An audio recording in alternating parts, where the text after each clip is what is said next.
Guys, petang yang sangat random ya. Kita nak pergi petik manggis dan rambutan. Sejam habis buat kita ni. Makan banyak sikit dah bagi kenyang Seorang kena 10 manggis, 10 rambutan. Dah ready dah. Peminat awak tu kat atas tu semua. Bye.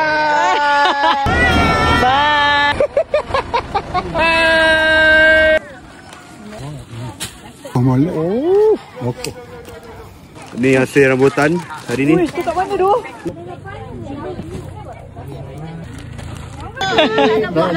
Cantik lah kau. Wah. Rezeki tak perlu panjat.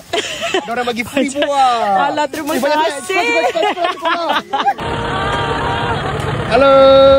Hei, manja sangat tu. Kita berjalan dekat dengan 10 km banyak ini hasil kita.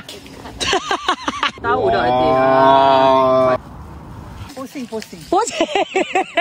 Ingat nak petik manggis, rupanya nak pose ambil gambar. Oh, ada orang naik. Oi, Ada orang dekat atas tu. kena panjat juga. Baby try.